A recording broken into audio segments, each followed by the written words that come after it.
नारायणं नमस्कृत्य नरं चैव नरोत्तमं देवीं सरस्वतीं व्यासं ततो जयमुदीरयेत्। सृष्टौ या सर्गरूपा जगदवनविधौ पालनीया च रौद्री संहारे चापि यस्या जगदिदमखिलं क्रीडनं या पराख्या। पश्यन्ति मध्यमाथो तदनु भगवती वैखरी वर्णरूपा सा स्मद्वाचं प्रसन्ना विधिहरिगिरिशारादितालङ्करोतु। नमो नमः शिवायास्तु शङ्कराय कपर्दिने गिरिजार्धाङ्गदेहाय नमस्ते चन्द्रमौलये। ॐ सर्वचैतन्यरूपां ताम् आद्यां विद्यां च धीमहि बुद्धिं या नः प्रचोदयात्। दुर्गतिनाशिनी दुर्गे जय जय, सभी बोलिए। दुर्गतिनाशिनी दुर्गे जय जय, दुर्गतिनाशिनी दुर्गे जय जय, दुर्गतिनाशिनी दुर्गे जय जय, कालविनाशिनी काली जय जय, कालविनाशिनी काली जय जय, उमेरमे ब्रह्माणि जय जय, उमेरमे ब्रह्माणि जय जय, सीते राधे रुक्मिणी जय जय, सीते राधे रुक्मिणी जय जय, दुर्गतिनाशिनी दुर्गे जय जय, दुर्गतिनाशिनी दुर्गे जय जय, ललिते त्रिपुरे बाले जय जय, ललिते त्रिपुरे बाले जय जय, गुरुरूपिणि गो माते जय जय, गुरुरूपिणि गो माते जय जय, दुर्गतिनाशिनी दुर्गे जय जय, दुर्गतिनाशिनी दुर्गे जय जय। बोलिए दुर्गा महारानी की जय, परम्बा राजराजेश्वरी की जय। हर हर महादेव। समुपस्थित यतिवृंद, विद्वद वृंद, यहाँ श्रीमद् देवी भागवत के मूल पारायण के लिए और प्रवचन के लिए भी पधारे हमारे ज्योतिष पीठ के धर्माधिकारी श्रीमान जगदम्बा प्रसाद सती जी,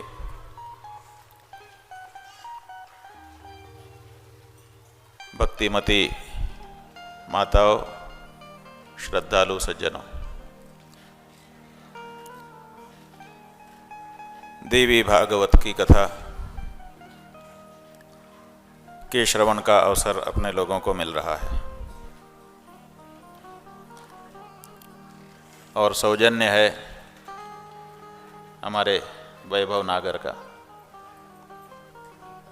यही नाम है ना। ये भगीरथ बन गए। क्यों? कि गंगा जी को स्वर्ग से भगीरथ लाए थे और लाभ हम लोग भी उठा रहे हैं। गंगा जी में गोता हम लोग भी लगा रहे हैं। ऐसे ही तपस्या इनकी है और लाभ हम सबको मिलने वाला है। हाँ, ये जरूर है कि लाभ लेने का मन जिसका होगा वही ले पाएगा, और जो मौके को, महात्म्य को नहीं समझेगा वो वंचित भी रह जाएगा। इसलिए ये तो हमें और आपको तय करना है कि हम इस अवसर का कितना लाभ अधिक से अधिक उठा सकेंगे। आज आपका ये शोभा नगर, आपका ये योगीपुरम नैमिषारण्य बन गया है। नैमिषारण्य क्यों बन गया? क्योंकि नैमिषारण्य वो जगह है जहाँ से इस पुराण का उद्गम हुआ। नैमिषारण्य के पहले पुराण थे, लेकिन विद्वानों में थे। नैमिषारण्य के बाद ये सर्वसुलभ हो गए, ये कहना होगा। नैमिषारण्य क्यों? तो कथा आई है पुराणों में कि शौनक नाम के ऋषि हैं। ये शौनक नाम के जो ऋषि हैं, इनके अंदर ज्ञान की प्यास उत्पन्न हो गई थी। जैसे आप लोगों को पानी की प्यास उठ रही है ना, थोड़ी थोड़ी देर में बांटा जा रहा है तो आप लोग पी रहे हैं, प्यास है। अगर नहीं मिलेगा तो दिक्कत होने लगेगी। ऐसे ही ज्ञान की भी एक प्यास होती है, और जिसको ये उठ जाती है ना, बिना गुरु से ज्ञान पाए वो बुझती नहीं है। जैसे पानी के बिना बच्चा व्याकुल हो जाता है, और अगर कोई जानने वाला समझने वाला हो तो देखा होगा उसने किसी समय कि पानी वाली जो मछली है वो पानी से बाहर निकाल दिए जाने पर जैसे तड़पने लग जाती है बिना पानी के। वैसे ही जिसके मन में ज्ञान की प्यास उत्पन्न हो जाए वो बिना ज्ञान पाए रह नहीं सकता। ये ज्ञान की प्यास सबके मन में नहीं उठती है। ये किसी किसी के, किसके? जिसके ऊपर भगवान की कृपा हो, समझ लो उसी के। बाकी किसी के, बाकी सब प्यास उठती है, ज्ञान की प्यास नहीं उठती। तो ज्ञान की प्यास जिसके मन में होती है उसका जीवन संवर जाता है, सुधर जाता है और ऊंचा उठ जाता है। शौनक ऋषि के मन में ज्ञान की प्यास उठी, यहाँ से वहाँ से, जहाँ जहाँ से उनको ज्ञान मिल रहा था प्राप्त करते चले जा रहे। लेकिन प्यास है कि जैसे जैसे पानी मिलता था वैसे वैसे और बढ़ती चली जाती थी। जैसे आप लोगों को विषयों की प्यास लगती है तो विषय आपको मिल जाए तो उसकी प्यास और बढ़ जाती। थोड़ा मिले, आप पैदल चल रहे हैं, पैदल चलते चलते आपके मन में आया एक वाहन होता तो कितना अच्छा होता। अरे कुछ नहीं हो रहा है, कम से कम एक साइकिल ही हो जाती। तो आपको पैदल चलते चलते वाहन के नाम पे साइकिल मिल जाती। लेकिन साइकिल मिलने से आप शांत हो जाते हैं कि आपकी वाहन की कामना शांत हो जाती। फिर सोचते हैं कि ज़्यादा नहीं, एक स्कूटी मिल जाती, सेकेंड हैंड मिल जाती, भगवान की कृपा होती है वो भी मिल जाती है। क्या शांत हो जाती है प्यास? नहीं, स्कूटर हो जाता है। ये तो स्कूटी है। उसके हो जाने पर भी मोटरसाइकिल हो जाती, अमुक मॉडल की हो जाती। अरे भाई, 2 चक्के में क्या रखा है, 4 चक्के का जमाना है, उधार ही सही। फिर वो आ जाता है। लेकिन उसके आने पर भी बगल वाले के घर में दूसरा मॉडल आ गया, मेरे घर में यही है, पूरी सोसाइटी में हमारी थू थू हो रही है, वही कार। उसके बाद कहाँ कहीं रुकती है ये प्यास आपकी? जैसे विषयों के बारे में आपकी प्यास पानी मिलते रहने पर भी बढ़ती चली जाती है, ऐसे ही ज्ञान की प्यास समाधान मिलते मिलते और बढ़ती चली जाती है, और गहराई में आप जाना चाहते हैं। और जितना ही गहराई में आप जाते हैं, ये जान लीजिए, खाने पीने का जितना ही आप बेहतर से बेहतर खाएंगे, बेहतर से बेहतर पहनने ओढ़ेंगे, ये सब प्यास जितना आपको आनंद देती है, ज्ञान की प्यास इसका कई हजार गुना आनंद आपको देती है। लेकिन समस्या यह है कि ये उठती ही नहीं है ज़्यादा लोगों में। ज़्यादा लोग बस दिमाग पे जोर ही नहीं डालना चाहते, और अगर कहीं थोड़ी सी गूढ़ बात कह दी जाए जिसमें समझने की ज़रूरत हो तो तुरंत उठ करके चलने लग जाते हैं कि बस निकल दो यहाँ से, अपने बस का नहीं है। हाथ चला देता है व्यक्ति, कुछ पूछो ऐसे कर देता है, ऐसे कर देता है, माने 7-8 किलो का सिर हिला देता है, लेकिन 100-150 ग्राम की जीभ हिलाने में उसको कठिनाई होती है। उसी तरह से हाथ पैर चला देगा, लेकिन दिमाग चलाने का मौका आए तो व्यक्ति आलसी हो जाता है। और ये जो आलस्य है मस्तिष्क के प्रयोग के बारे में आपकी और हमारी, इसी के कारण हम पिछड़े हुए हैं, चाहे भौतिक क्षेत्र में चाहे ज्ञान के क्षेत्र में। जब आप अपने मस्तिष्क का उपयोग करना शुरू करेंगे, ये भी चलने लग जाता है। ये तो पड़े पड़े जाम है, खड़े खड़े जाम है। अगर इसका उपयोग आरंभ कर देंगे तो इसमें भी गति आ जाती है, और इसकी गति जब आती है तो आनंद की कोई कल्पना नहीं कर सकते आप। तो शौनक ऋषि के मन में ज्ञान की प्यास जगी, ज्ञान की खोज में भटकने लगे, ब्रह्मा जी के पास पहुंच गए, क्योंकि वही चारों वेदों के उद्गाता हैं। ब्रह्मा जी के पास गए, महाराज हमको ज्ञान उपलब्ध कराइए। ब्रह्मा जी ने कहा, भाई देखिए, हम तो सृष्टि की रचना में लगे हैं, लेकिन हम आपको एक तरकीब बताए देते हैं। क्या तरकीब है? कहा, ये हमारे हाथ में एक चक्र है, ये चक्र आप अपने हाथ में ले लीजिए और इसी को लेकर के घूमिए। जहाँ पर इसकी निमी, माने चक्र में 2 भाग होता है, एक बीच में जहाँ से सारे अरे जुड़े रहते हैं, और एक बाहरी भाग जहाँ तक चक्र होता है। तो जो बाहर का भाग होता है उसको निमी कहते हैं। कहा, ये चक्र लेकर के घूमिए, जहाँ पर इस चक्र की निमी गिर जाए उसी जगह को समझिएगा कि वहीं पे आपको ज्ञान की प्राप्ति होगी, और वहीं बैठ जाइएगा। शौनक ऋषि ने कहा, ठीक है महाराज।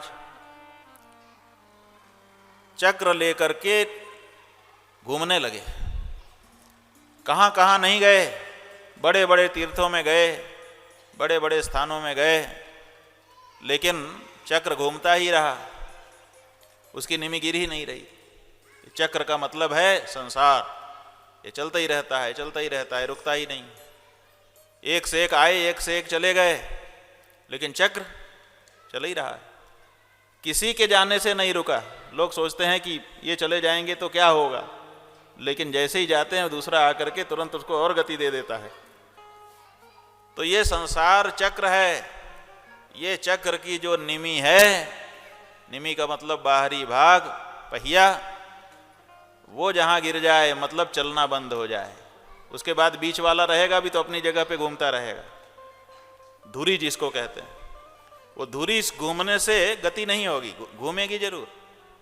तो ऐसे ही ये चक्र जो है वो संसार का प्रतीक है, उसकी बाहर की निमी का गिर जाना गति का बंद हो जाना है, और निमी का घूमते रहना जीवन मुक्त की क्रिया के जैसा है।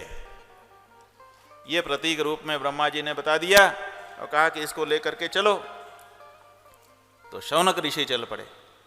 चलते चलते चलते चलते आज जहाँ नैमिषवर तीर्थ विख्याता आप जानते हैं, वो गोमती नदी के किनारे। गोमती, गोमती माने जिसके पास गायें हो, जैसे श्रीमती माने जिसके पास श्री हो, श्रीमान माने जिस पुरुष के पास श्री हो, वैसे ही गोमती माने जिसके पास गाय हो। ऐसी नदी जिसके पास गायें थीं, माने जहां गायों का निवास था, गायें जहां पर रहती हैं वो स्थान पवित्र हो जाता है। इसीलिए गाय वाले स्थान पर जब वो गए गोमती नदी के किनारे, तो जो निमि थी वो विशीर्ण हो गई और वहीं पर उनकी धुरी घूमने लग गई। जहां की तहां स्थिर हो गए, गति बंद हो गई, वहीं पर रुक गए। क्यों? क्योंकि ये जो गोमती है, गोमती का मतलब भी है गाय, जहां पर रहें वो पवित्र तट नदी का, उस स्थान पर ये निमि गिरी। एक दूसरा अर्थ समझ लीजिए कि चक्र का मतलब है, जैसे सुदर्शन चक्र है वो काटता है, माने संहारक क्षमता जिसमें है वो चक्र है। अब वो संहारक क्षमता वाला चक्र जहां चलेगा वहीं कुछ न कुछ काटता चला जाएगा। लेकिन गायों को वेदों ने अवज्ञा कहा है, अज्ञा। इनको मारा नहीं जा सकता, ये हिंसा से विरत हैं, स्वयं हिंसा करती नहीं है और दूसरा कोई इनकी हिंसा कर नहीं सकता, करे तो गलत।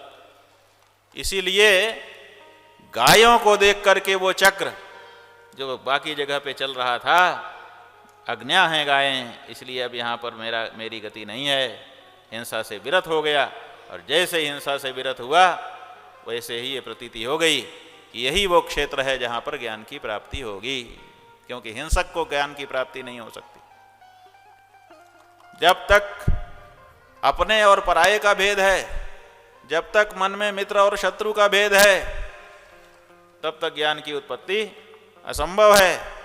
इसीलिए नेमि नैमिषारण्य में गिरी और इसीलिए वहां पर शौनक जी रुक गए। और ब्रह्मा जी ने क्या कहा था? ब्रह्मा जी ने कहा था कि तुम ज्ञान लेने तब आए हो शौनक जब कलयुग आ चुका है।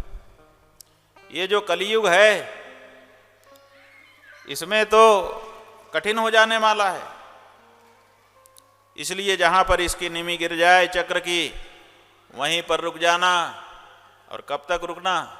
तब तक जब तक कलयुग बीत न जाए, फिर से सतयुग आ न जाए। तो शौनक ऋषि वहां रुक गए और इसीलिए वहां पर सत्र याग हुआ। कलेश तत्र प्रवेशो न कदाचित संभविष्यति तावत् तिष्ठन्तु तत्रैव यावत् सत्य युगम पुनः। जब तक सतयुग फिर से ना आ जाए तब तक वहां पर रहिए, ऐसा कह करके ब्रह्मा जी ने वो निमि दी थी और शौनक जी ने उसी स्थान को चुन लिया, वहीं पर निवास करने लगे और सत्र याग शुरू कर दिया।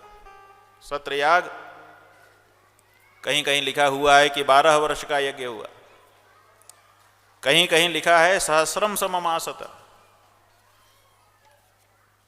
ब्रह्म पुराण में लिखा है यजताम नैमिषेयाणाम सत्रे 12 वार्षिके आजगमुस्तत्र मुनयः तथान्येऽपि द्विजातयः। 12 वर्ष का सत्र याग हुआ। अग्नि पुराण में लिखा है नैमिषे हरिमी जाना ऋषय सौनकादयः। सौनकादि ऋषि नैमिषारण्य में भगवान की आराधना कर रहे थे। पद्म पुराण में लिखा है नैमिषारण्य शौनक महासत्रे। मत्स्य पुराण में लिखा है सूतमेकांतमासीनम नैमिषारण्यवासिनः कथासु शौनकाद्यास्तु पप्रच्छुर दीर्घ संहिताम। महाभारत में आया है नैमिषाख्ये शौनकस्य कुलपतेर 12 वार्षिके सत्रे। भविष्य पुराण में लिखा है एकदा नैमिषारण्ये ऋषयः शौनकादयः पृच्छन्ति विनयेनैव सूतं पौराणिकं खलु। और वहीं भागवत जी में लिखा है नैमिषे निमिषक्षेत्रे ऋषयः शौनकादयः सत्रम स्वर्गाय लोकाय सहस्रम सममासत। एक कल्प ब्रह्मा जी के एक दिन को कहते हैं, उसमें 1000 चतुर्युग बीत जाती है। हो सकता है तब तक के लिए, अथवा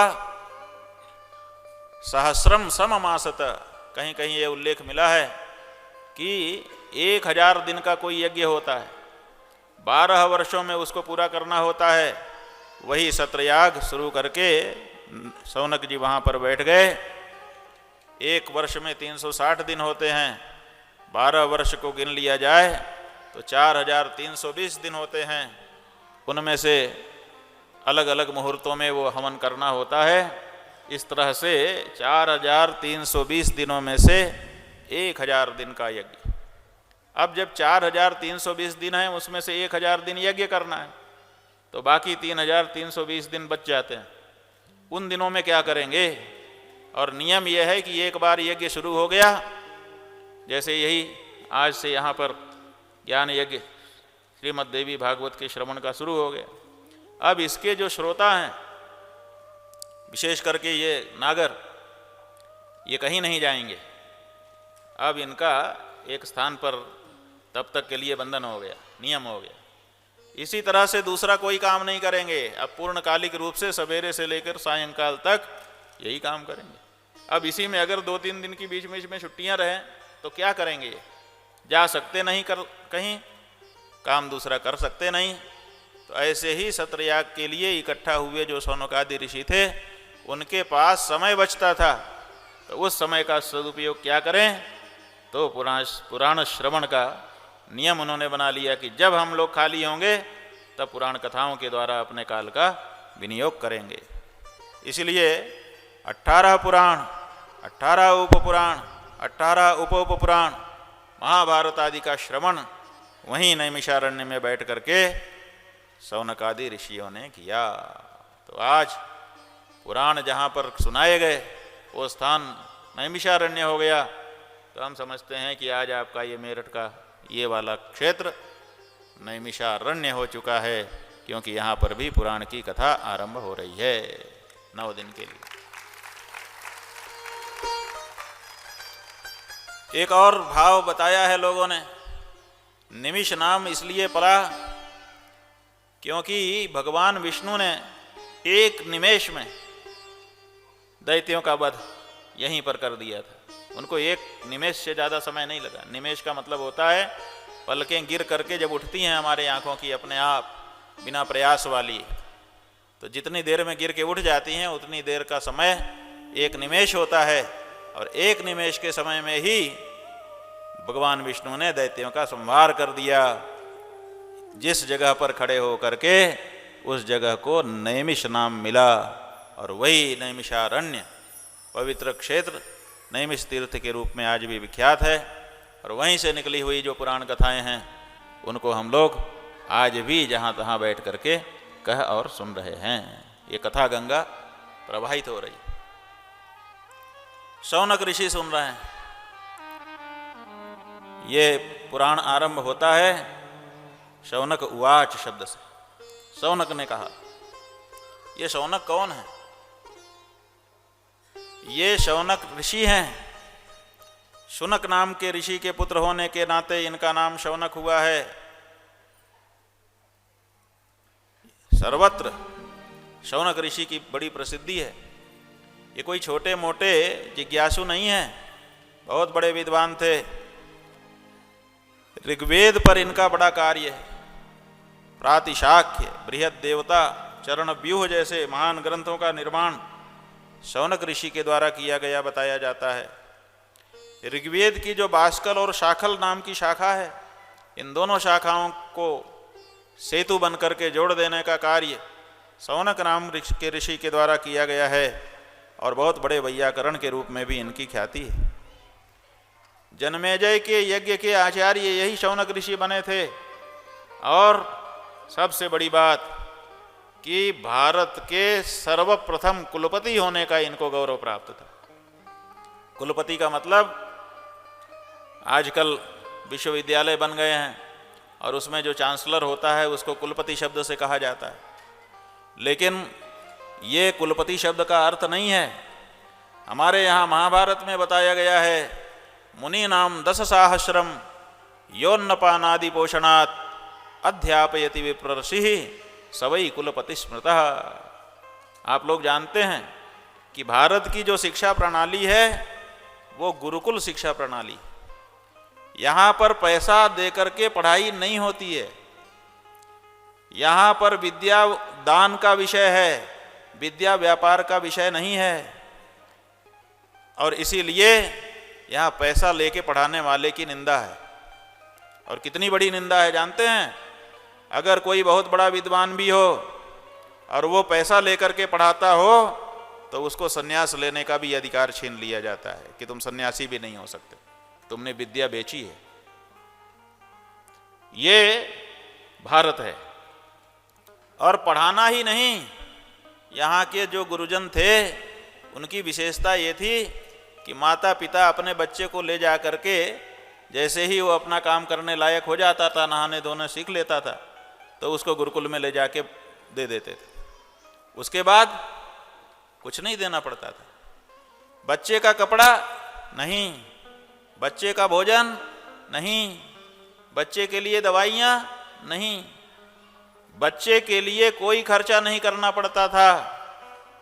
वो सब गुरुजी करते थे और सब कुछ खिलाते पिलाते उड़ाते पहनाते पढ़ाते थे और पढ़ा करके उसको योग्य बना करके फिर से आपके घर में भेज देते थे, 1 रुपया लिए बिना।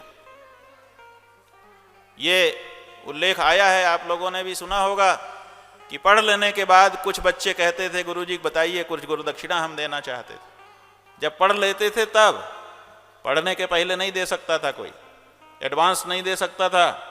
पढ़ लेने के बाद वो कहता था कि मैं देना चाहता हूँ।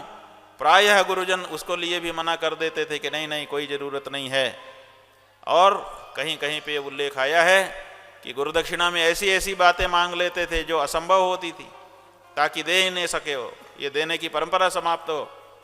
और कुछ बारे में आया है कि कुछ शिष्य ऐसे होते थे कि वो असंभव सी दक्षिणा को भी अपने प्रयास से संभव कर देते थे। एक तरह से वो उनकी परीक्षा होती थी कि मैंने तुमको असंभव सी बात बताई और अभी तुम्हारे पास कोई साधन नहीं है, केवल हमारा दिया हुआ ज्ञान है, उसी के बल पर तुम असंभव को भी संभव कैसे बना सकते हो। तो वो एक तरह से उनकी परीक्षा हो जाती थी। ये हमारे गुरुकुलों का गौरव था। और कुलपति कौन होता था? गुरुकुल का तो गुरु कोई भी हो सकता था, कितने भी बच्चे आ जाएं उतने से गुरु हो जाता था, उसका कुल चलने लग जाता था। लेकिन जिस गुरु के कुल में कम से कम 10,000 विद्यार्थी रहते हों और हर 10,000 विद्यार्थियों में सबका भोजनादि खर्च वो स्वयं वहन करता हो, उस गुरु को कुलपति कहा जाता था। आज गुरुकुल खत्म हो गए और कुलपति भी खत्म हो गए, अब कोई नहीं है इस समय। लेकिन शौनक ऋषि को सबसे पहला कुलपति होने का गौरव प्राप्त था। और आप कहते हैं यहाँ पर 10,000 कम से कम लिखा हुआ है, लेकिन आप लोगों ने सुन रखा है कि नैमिषारण्य में शौनक जो थे वो कितने लोगों के साथ बैठे थे सुनने के लिए? 88,000। 88,000 उनके कुल में पढ़ने वाले छात्र थे और उनके साथ मिलकर के तब वो ज्ञान पूछते थे और उसको सब सुन लेते थे। अपने छात्रों के लिए नेतृत्व कर रहे थे कि हम उनको भी ज्ञान प्राप्त हो जाए। ऐसे महान शौनक जी वो पूछ रहे हैं। शौनक उवाच, अब किससे कह रहे हैं? सूत जी से कह रहे हैं। इसके बाद सूत जी बोलते हैं, सूत उवाच। सूत जी कौन है? शौनक जी प्रश्न करते हैं, सूत जी उत्तर देते हैं। अथवा यूं कहें कि शौनक जी जिज्ञासा करते हैं और सूत जी उसका समाधान प्रस्तुत करते हैं। ये जो सूत हैं इनका एक नाम रोमहर्षण भी है।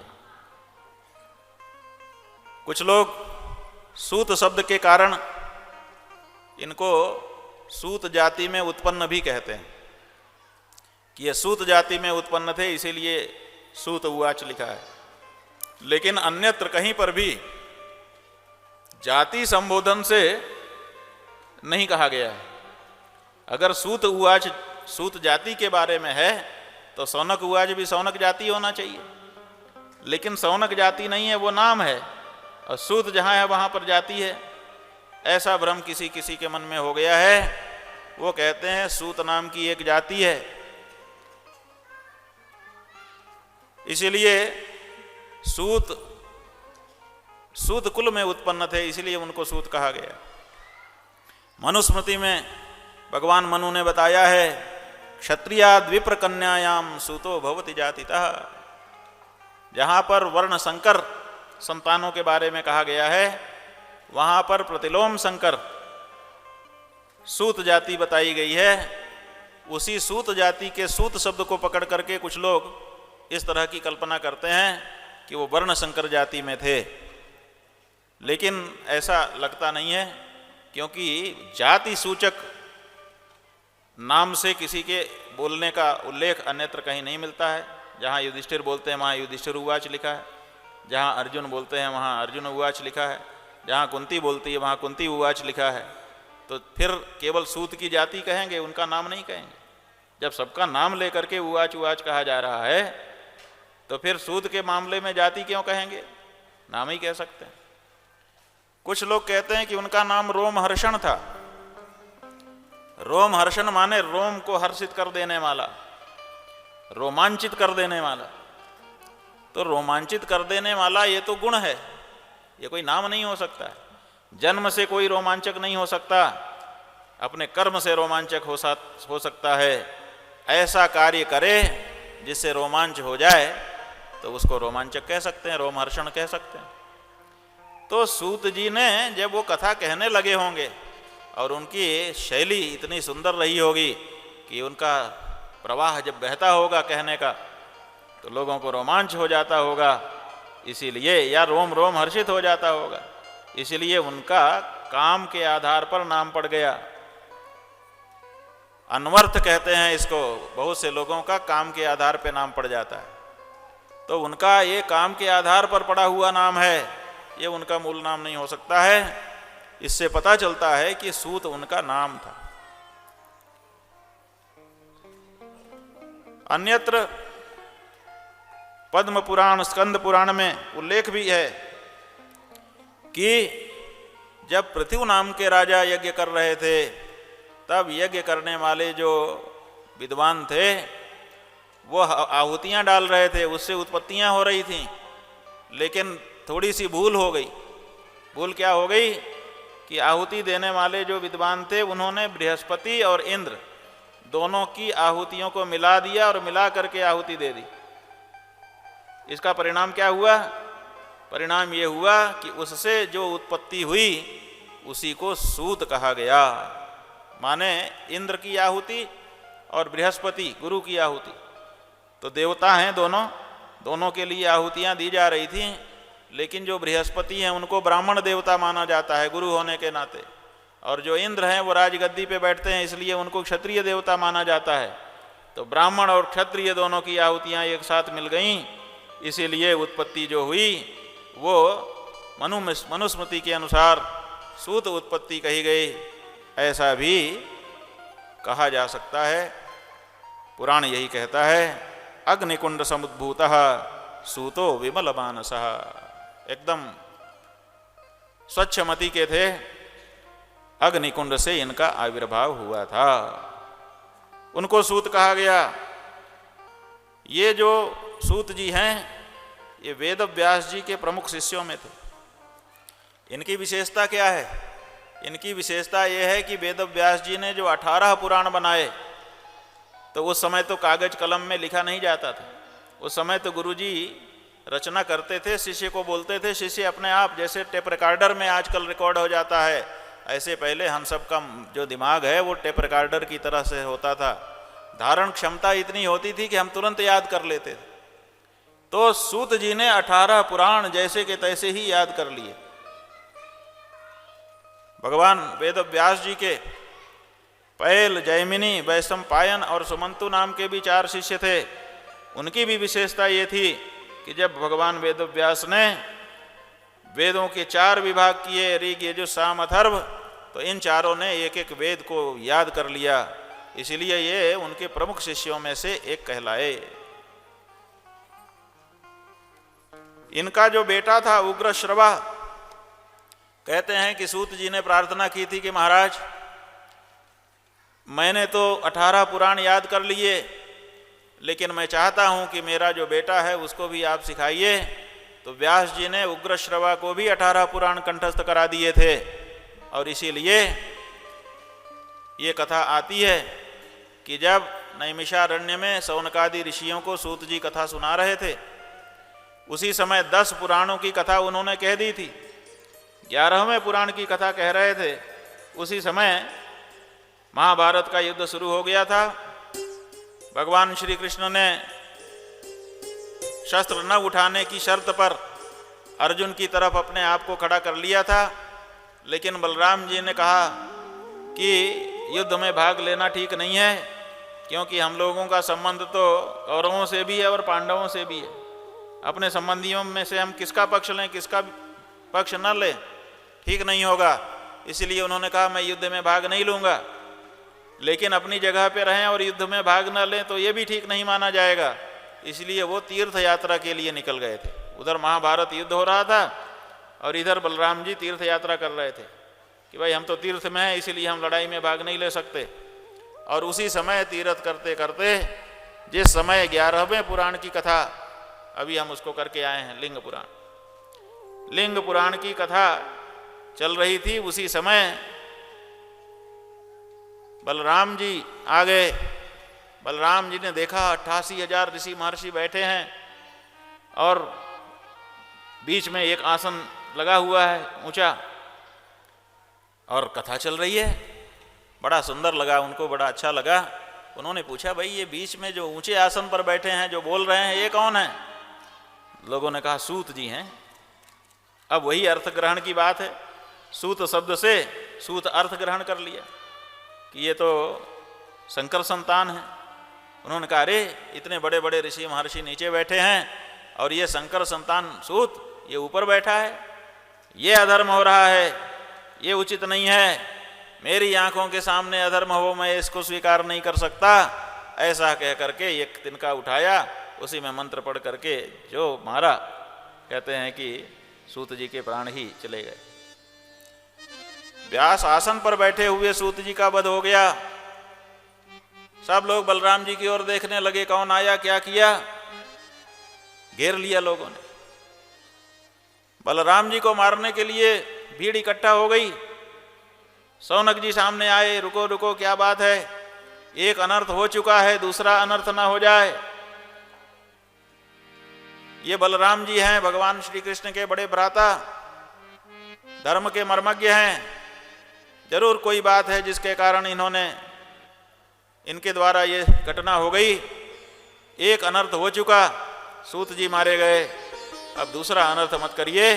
सबको रोक दिया और कहा महाराज आपने क्यों ये कर दिया? बलराम जी ने कहा कि ये सूत जाति में उत्पन्न सूत ये व्यासासन पे बैठ, ये ठीक नहीं है। कहा महाराज आपको भ्रम है, इनका नाम है सूत, ये सूत जाति के नहीं है, इनकी उत्पत्ति तो यज्ञ कुंड से हुई है और ये ब्राह्मण हैं, आपने इनका वध कर दिया, आपको ब्रह्म हत्या लगेगी। जब ये बात पता चली बलराम जी को, तो बलराम जी ने सबसे क्षमा याचना की और कहा हमें प्रायश्चित बताइए। तो प्रायश्चित बताया गया। प्रायश्चित करके बलराम जी शुद्ध हुए। लेकिन उनके मन में ये भी था कि कुछ उपकार हम आपका करना चाहते हैं। ऋषियों से पूछा, उन्होंने कहा हमारे ये कथा और यज्ञ जो हमारा हो रहा है, इसमें इलवल का बेटा बलवल ये बड़ा उत्पात कर रहा है। अगर आपके अंदर सामर्थ्य है तो इसका वध कर दीजिए। तो बलराम जी ने उस बलवल का भी वध कर दिया। 10 पुराण हो चुके थे, 11वां पुराण हो रहा था, तभी सूत जी का जीवन समाप्त हो गया बलराम जी के कारण। बलराम जी तो प्रायश्चित करके शुद्ध हो गए, लेकिन कथा रुकी पड़ी थी। तो फिर सूत जी के पुत्र उग्रश्रवा को बुलाया गया, उनको आसन पर बैठाया गया और फिर उनसे प्रार्थना की गई। तो 11 से लेकर के 18 तक 8 पुराणों का वाचन उग्रश्रवा के द्वारा किया गया। ये परंपरा है। तो ऐसे सूत जी महाराज, जिन्होंने अपने गुरु के द्वारा पढ़ाने पर 18 पुराण जैसे का तैसा कंठस्थ कर लिया था। बंधुओं, तब उनका नाम आज हम लोग यहाँ पे बैठ करके आदर सम्मान से ले रहे हैं। आजकल के हमारे विद्यार्थी थोड़ा भी याद नहीं करना चाहते हैं, बस मोबाइल लेकर के देखते रहते हैं, उसी में सोचते हैं कि हो जाएगा। नहीं होगा बेटा, विद्या ही आपके काम आने वाली है। और विद्या अध्ययन का ये जो परम पवित्र समय है, बड़ा कीमती है। अगर इसको आपने गंवा दिया, उसके बाद तो ये आएगी भी नहीं, पकड़ने से भी नहीं आएगी। इसलिए मौके का लाभ, पुनि पछितई हसी अवसर बीते। बड़े बड़े मौके भगवान हमको देता रहता है। भगवान और कुछ नहीं देता हमको, सीधे मौका देता है। और मौके का लाभ अगर हम उठा लें तो हम माला माल हो जाते हैं, और मौके का लाभ न उठाने वाले सदा कंगाल रहते हैं। अपनी कंगाली का रोना रोते रहते हैं कि मैं कंगाल, काल ही कर्म ही ईश्वर ही मिथ्या दोष लगाए। बार बार पछताते हैं, काल कर्म ईश्वर जाने किसको किसको दोष देते हैं, स्वयं को कभी दोष नहीं देते कि मैंने अवसर खो दिया। यही उनकी कमी है। इसलिए जब जो अवसर मिले उसका लाभ व्यक्ति को उठा लेना चाहिए।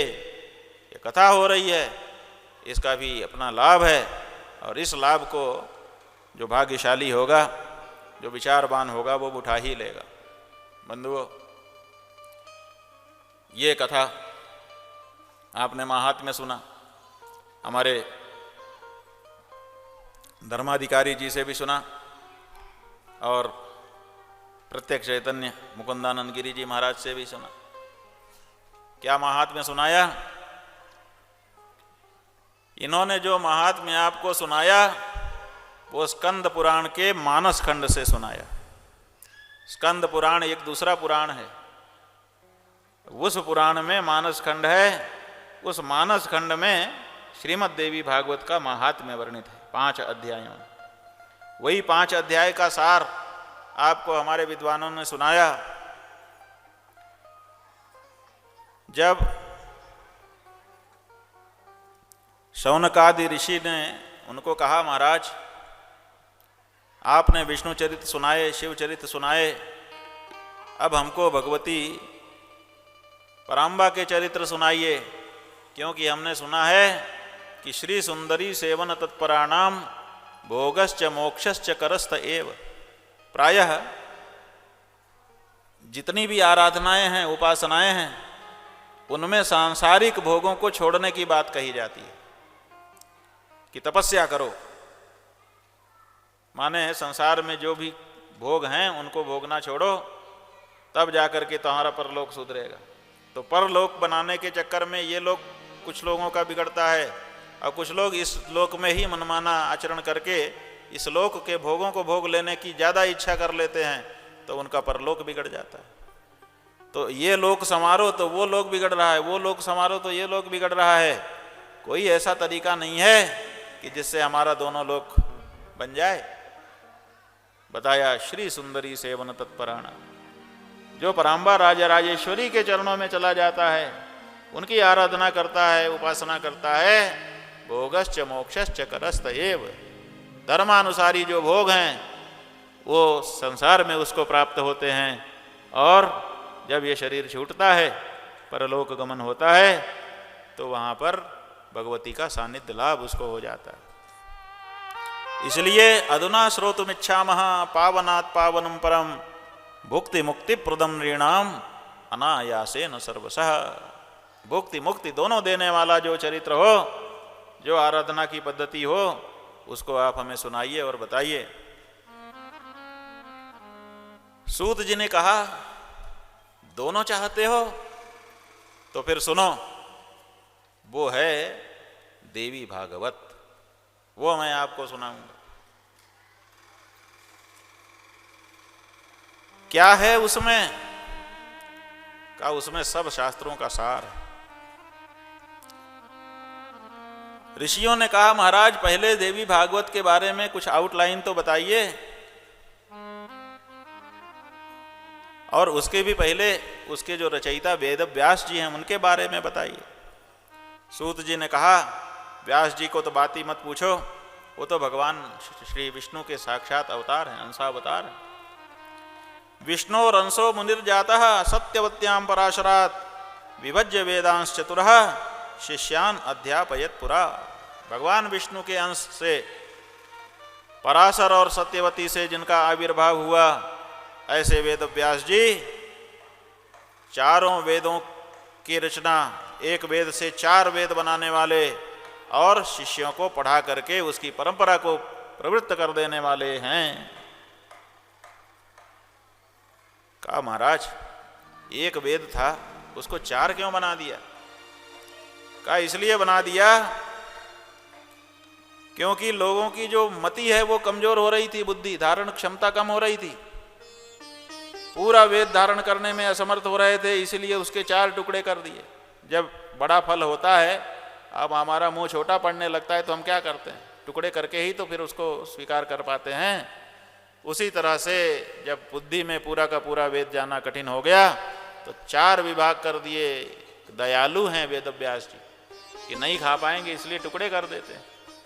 जैसे माँ छोटे छोटे टुकड़े करके बच्चे के सामने रख देती है कि बेटा खा ले, उसी तरह से माँ के जैसा दयालु हृदय होने के कारण वेद व्यास जी ने 4 विभाग वेदों के कर दिए। लेकिन इतने से काम बन गया?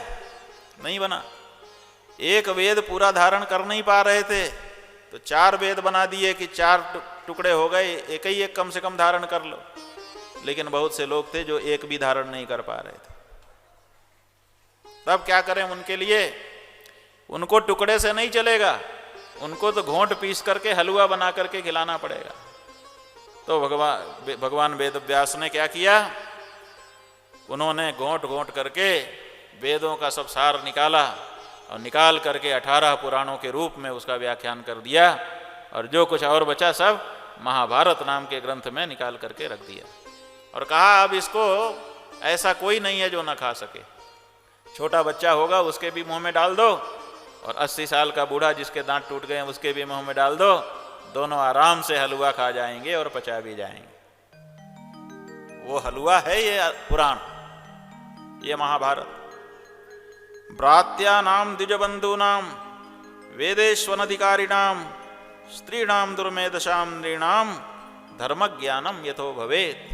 वेद व्यास जी के मन में क्या था कि सबको धर्म का ज्ञान होना चाहिए। जो वेद पढ़ सकते हैं उनको तो होगा ही, क्योंकि वेदों में धर्म ही बताया गया है। धर्म और ब्रह्म 2 ही तो निरूप्य वहाँ हैं। लेकिन जो वेद नहीं पढ़ सकते उनके लिए पुराण बना दिए ताकि उनको भी धर्म का ज्ञान हो जाए सरलता से। भ्रात्य जो पतित हैं उनके लिए, द्विज बंधु जो केवल जाति मात्र ब्राह्मण आदि हैं, जो वेदों में अधिकारी नहीं है। अधिकारी का मतलब यह नहीं होता कि किसी को वर्जना कर दी गई है, लेकिन वेदों को पढ़ना भी तो आना चाहिए। जैसे आपके पास गाड़ी है, कार, आपका छोटा बेटा आता है, दीजिए हमको चाबी हम चलाएंगे, आप कहते हैं अभी आप उसके अधिकारी नहीं हैं। इसका मतलब ये नहीं है कि आप अपने बेटे से नफरत करते हैं, आप अपने बेटे को तुच्छ समझते हैं। अगर आप उसके हाथ में चाबी नहीं दे रहे हैं, इसका मतलब अभी वो ड्राइविंग सीख करके लाइसेंस नहीं मिला है। जब उसको ड्राइविंग सीख करके लाइसेंस मिल जाएगा तब वो अधिकारी बनेगा, तब आप चाबी दे देंगे। उसी तरह से अनधिकारी का मतलब ये नहीं है कि किसी को वंचित किया गया है। अनधिकारी का मतलब है जो अभी पढ़ना नहीं जानता। आपको पता होना चाहिए कि वेदों को पढ़ना, वेदों का उच्चारण करना सरल काम नहीं है। जो लोग पूरा जीवन लगा देते हैं वही लोग इसको सही से बोल पाते हैं। एक अ जो आप अ बोलते हैं, आप कितनी तरह का आ जानते हैं? आप 2 तरह का आ जानते हैं, एक ह्रस्व एक दीर्घ। अ आ इतना ही तो जानते हैं, लेकिन वेद में 18 तरह का आ होता है। 18 तरह का आ आप न तो लिखा पढ़ सकते हो न तो उसका उच्चारण कर सकते हो, और जहां जो है वही बोलना पड़ेगा। 18 में से जिस तरह का आ है वैसा ही उच्चारण आपको करना पड़ेगा, और सबके बस का इतना ही होता है। इसीलिए अगर दूसरा कोई पढ़ेगा जो इतना कठिन अभ्यास नहीं किया हुआ है तो वो अशुद्ध पढ़ेगा, और अशुद्ध पढ़ने से उसको पुण्य की जगह पाप हो जाएगा। इसीलिए उसको कहा गया है कि आप अधिकारी नहीं हो। बिना लाइसेंस, बिना ड्राइविंग सीखे अगर शुरू कर देगा तो वो टक्कर मार देगा चोट खा जाएगा, इसीलिए कहा गया कि तुम अधिकारी नहीं हो, अन्यथा वंचित करने का कोई भाव नहीं है। इसलिए जो शास्त्रीय शब्दावली है उसको ठीक से समझना चाहिए। शास्त्रों में किसी प्रकार का पक्षपात नहीं है, लेकिन हाथ पैर तोड़वाने के लिए बिना ड्राइविंग सीखे वाले को चाबी दे देना भी उचित नहीं है। यह भी दृष्टि शास्त्रों की है। और इसीलिए जो अनधिकारी हैं उनके लिए भी ये बना दिया, स्त्रियों के लिए बना दिया, जो घर के काम में ज़्यादा लगी रहती हैं, तो उनको भी तो ज्ञान होना चाहिए। और दुर्मेधसाम, जो दुष्ट बुद्धि वाले हैं, दूषित बुद्धि वाले हैं, जिनको भरोसा नहीं है या जिनको विपरीत प्रतीतियां हैं, उनके लिए भी ये पुराण नाम का हलवा बना करके वेद व्यास जी ने परोसा है कि आओ, ये सब के लिए है, कोई भी आओ और आकर के यहाँ पर ज्ञान प्राप्त कर लो। ये वेद व्यास जैसे हमारे जो गुरु हैं उनकी हमारे ऊपर परम कृपा है। 18 पुराण रचे। सूत जी कह रहे हैं कि उन्होंने मुझे भी पढ़ाया, उन्हीं में से देवी भागवत एक है। देवी भागवतम तत्र पुराणम भोग मोक्षदम स्वयं तो श्रावयामास जनमेजय भूपतिम। सूत जी कह रहे हैं कि ये उन्होंने रच करके मुझे पढ़ाया और स्वयं वेद व्यासपीठ पर बैठ करके जनमेजय नाम के राजा को उन्होंने सुनाया भी है। इसीलिए आगे चल करके तीसरे स्कंद से जो शुरू होगा तो जनमेजय और वेद व्यास उन्हीं का संवाद चलेगा। ये स्वयं उन्होंने सुनाया हुआ है वेद जनमेजय राजा को, ऐसा ये पुराण है। लेकिन यहाँ एक प्रश्न उत्पन्न होता है कि आगे इसी देवी भागवत में 18 पुराणों का वर्णन आएगा। मद्वयम भद्वयम चैव, वहाँ पर 18 के आद्य अक्षर को संग्रहित करके 18 अक्षर बताए गए हैं, अपने लोग चर्चा करेंगे। वहाँ पर भद्वयम माने भ अक्षर से 2 पुराण आते हैं 18 में से। तो भ अक्षर से 2 आते हैं, तो एक तो भविष्य पुराण है, भा से शुरू होता है, और दूसरा है भागवत पुराण, ये भी भा से शुरू होता है। लेकिन भागवत नाम से एक श्रीमद् भागवत है और एक श्रीमद् देवी भागवत है। तो ये जो श्रीमद् भागवत है और ये जो देवी भागवत है, इनमें से कौन सा भागवत 18 पुराण वाला है? अब इस पे विद्वानों के बीच में अपनी अपनी समझ है, उसके अनुसार की स्थापनाएं हैं। कुछ विद्वान कहते हैं कि श्रीमद् भागवत जो है वो 18 पुराणों में से एक भागवत है, और कुछ लोग कहते हैं कि नहीं, श्रीमद् देवी भागवत, भद्वयम में 2 भा है, एक भविष्य पुराण और एक ये भागवत, ये देवी भागवत है। तो बात क्या है? भागवत 18 पुराणों में से एक है कि देवी भागवत 18 पुराणों में से एक है? क्योंकि 2 ही भा से हैं, अगर इन दोनों को ले लेंगे तो भविष्य पुराण छूट जाएगा। इसलिए भविष्य पुराण का संग्रह करते हुए इन दोनों में से किसी एक को ही लिया जा सकता है। तो ये बड़ा सवाल है कि 18 पुराणों में से भा नाम का जो पुराण है भविष्य पुराण के अतिरिक्त, वो भागवत पुराण है कि देवी भागवत पुराण?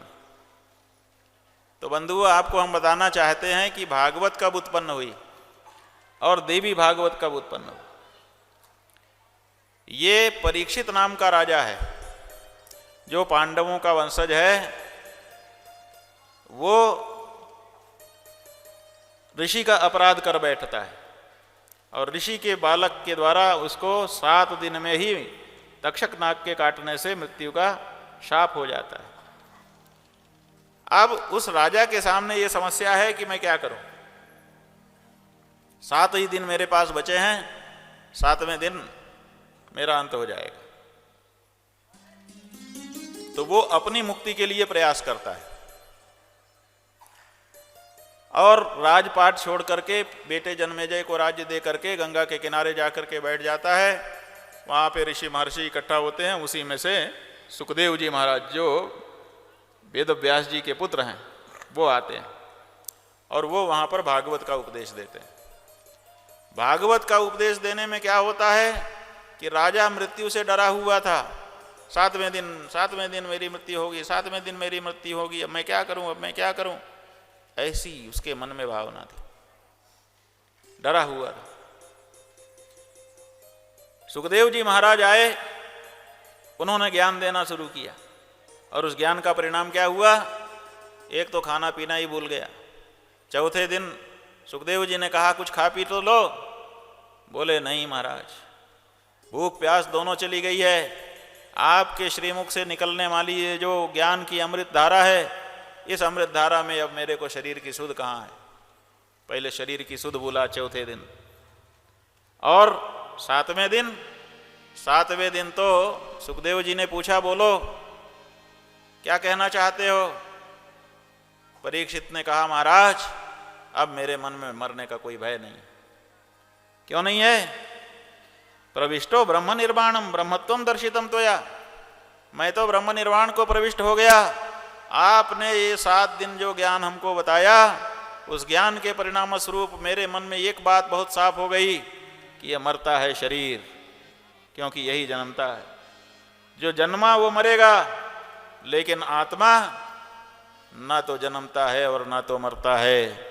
और मैं शरीर नहीं हूँ, शरीर को आश्रय करके रहने वाला आत्मा हूँ, इसलिए मैं तो मरूंगा ही नहीं।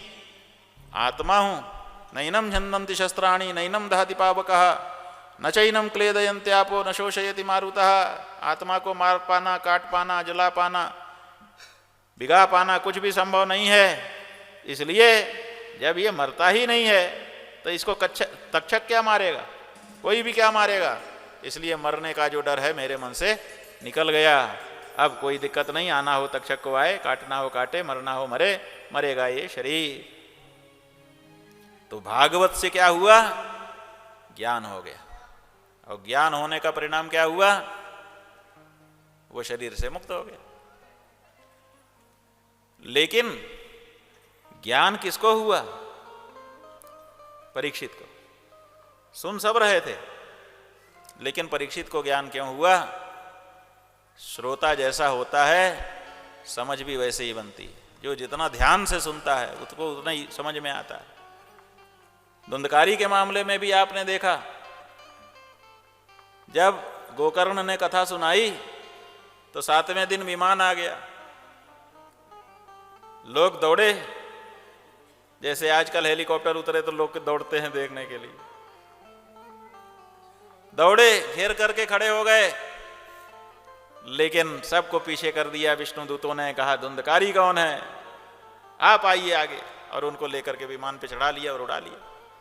सबका मुंह उतर गया कि अरे केवल धुंधकारी को विमान में जगह मिली, हमें नहीं मिली। गोकर्ण को घेर के खड़े हो गए। आपने कथा सुनाई, हमने भी सुनी, उसने भी सुनी, उसको विमान मिल गया, हमको विमान क्यों नहीं मिला? धुंधकारी ने कहा, भाई देखो, श्रवण भेद से फल भेद होता है।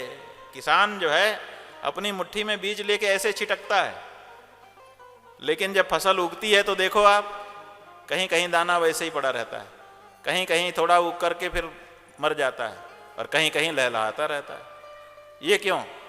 दाना तो वही था, लेकिन उसको जैसी जमीन मिली वैसा परिणाम उसमें हो गया। उसी तरह से वक्ता जब बोलता है तो उसका प्रभाव छिड़क किसान जैसा है कि बीज छिड़क रहा है। अब जहाँ उर्वर भूमि होगी वहाँ पर उसका परिणाम अच्छा होगा। जो श्रोता ध्यान से सुनेगा उसको उसका वैसा परिणाम मिलेगा। तो यहाँ पर भी ऐसे ही हो गया। परीक्षित ने ध्यान से सुना, इसलिए उसको बात समझ में आ गई, जीवन मुक्त हो गया। बाद में तक्षक नाग के काटने से शरीर भी गया, लेकिन जन्मेजय जो उनका बेटा था उसको तो अभी ज्ञान नहीं हुआ, क्योंकि उसने उस ढंग से सुना ही नहीं था। नया नया राजा बना था, राज भी संभालना था, पिताजी के बारे में चिंता भी करनी थी, उसने नहीं सुना। उसके मन में यह रह गया कि मेरे पिता की पता नहीं सदगति होगी कि नहीं होगी। क्यों नहीं होगी? अकाल मृत्यु मरे हैं ना, सांप के काटने से मरे हैं, इसलिए उनकी गति होगी कि नहीं होगी पता नहीं है। अब उसके मन में ये चिंता आ गई, वो संसारियों के जैसा सोच रहा है, इसीलिए उसको भी समाधान की जरूरत है। तो सुखदेव जी के चले जाने के बाद वेद व्यास जी आ गए और वेद व्यास जी ने आकर के फिर से भागवत सुनाई। वही भागवत है, बस केवल कहने कहने का अंतर है। एक को ब्रह्मज्ञानी कह रहा है और एक को संसार का ज्ञानी वेद व्यास कह रहे हैं। एक में मुक्ति की बात है और एक में सद्गति की बात। इसलिए श्रीमद् भागवत ही देवी भागवत के रूप में वेद व्यास जी के श्रीमुख से प्रकट हुई है। इसलिए देवी भागवत और श्रीमद् भागवत दोनों दो नहीं हैं, दोनों एक दूसरे के पूरक हैं। क्यों? क्योंकि हमारा जो दर्शन है, हिंदू दर्शन, सनातन दर्शन, उस दर्शन में कर्मकांड भी है और उसमें ज्ञान कांड भी है और भक्ति कांड भी। तो जो श्रीमद् भागवत है वो ज्ञान कांड और भक्ति कांड का प्रतिनिधित्व करता है और श्रीमद् देवी भागवत सबका प्रतिनिधित्व करते हुए मुख्य रूप से कर्मकांड का प्रतिनिधित्व करता है। इसलिए दोनों मिलकर के जो वेदों के 3 कांड हैं उनका निरूपण करते हैं। इसलिए श्रीमद् भागवत सुनो चाहे श्रीमद् देवी भागवत सुनो, दोनों भागवत ही हैं और अर्थ भी दोनों का एक ही है। भागवत इसमें भी है, भागवत उसमें भी है। व्युत्पत्ति करते समय विद्वान लोग कहेंगे भगवतः इदम भागवतम या भगवत्याः इदम भागवतम। केवल स्त्रीलिंग पुल्लिंग का अंतर आएगा इष्ट निरूपण को देखते हुए, अन्यथा दोनों की व्युत्पत्ति एक है। जो भगवान का हो गया चाहे भगवती का हो गया उसी को भागवत कहा जाता है। तो ये श्रीमद् देवी भागवत। मासा नाम नियमो नात्र, ये जो श्रीमद् देवी भागवत है सूत जी कह रहे हैं इसमें मास का कोई नियम नहीं है। दिना नाम नियमोपि न सदा सेव्यम देवी भागवतम नरैहि। इसमें तो रोज ये अमुक दिन सुने, अमुक वर्ष में सुने, ऐसा नियम नहीं है। अभी सुन रहे हैं ये अलग बात है, विशेष श्रवण है ये, लेकिन नियमानुसार प्रतिदिन इसका सेवन व्यक्ति को करना चाहिए। कहा नित्य कैसे संभव है महाराज, नित्य इतना बड़ा मंच कहाँ बनाएंगे, नित्य यहाँ पर बड़े बड़े विद्वानों को कहाँ से हम बुलाएंगे, लोग भी कैसे आके बैठ के सुनेंगे, ये सब कैसे हो सकता है। कहा ये सब की जरूरत नहीं है। आत्म कल्याण के लिए जब पढ़ना है तो इतना समारंभ करने की जरूरत नहीं है। ये समारंभ तो इसलिए किया गया है कि मेरे साथ साथ मेरे क्षेत्र के रहने वाले लोग भी इसका लाभ उठा लें, इसके लिए ये सब किया गया है। अगर वैभव नागर या उनके परिवार के लोग केवल अपना कल्याण चाहते तो कहीं भी बैठ करके इस कथा को सुन सकते थे। ये इतना बड़ा आयोजन करके ये क्यों सुन रहे हैं? क्योंकि इनके मन में भावना है कि मेरे साथ मेरा पूरा क्षेत्र लाभान्वित हो जाए। तो आत्म कल्याण की दृष्टि से इतना सब समारंभ करने की आवश्यकता नहीं होती है। देवी भागवतस्यापि श्लोकम श्लोकार्धमेव वा भक्त्या यश्च पठेन् नित्यम सदेव्याः प्रीतिभाग भवेत्। ये नियम है कि जब आप देवी भागवत का एक श्लोक अथवा आधा श्लोक भी रोज पढ़ें और उसके अर्थ पर चिंतन करें दिन भर, तो वो उसका परिणाम आपके शरीर में होने लग जाता है। एक गोली आप खा लेते हैं, दिन भर काम करते रहती। ऐसे ही पूरा देवी भागवत एक साथ पढ़ना एक अलग बात है और उसके एक अंश को प्रतिदिन पढ़ना और पढ़ करके पूरे दिन उसी का चिंतन करते रहना, उसी में गहराई प्राप्त करने का प्रयास करना, ये भी एक तरीका है। और इस तरह से जब कोई व्यक्ति करता है तो बहुत, जैसे रोज थोड़ा थोड़ा विटामिन खाता जाए तो उसका शरीर में बड़ा प्रभाव डाल देता है, ऐसे ही थोड़ा थोड़ा प्रतिदिन पढ़े और उसको मनन चिंतन करते हुए आगे बढ़े तो उसका बड़ा लाभ होता है। ये कहा गया है देवी भागवत सुनने पढ़ने से क्या होगा। महात्म्य कहता है कि सबसे पहले तो हृदय का जो कलुष है वो दूर होगा। आपके हृदय में कलुष है, कलुष माने दोष पाप। वो क्या है? काम नाम का, क्रोध नाम का, लोभ नाम का, मोह नाम का, मद नाम का, मत्सर नाम का।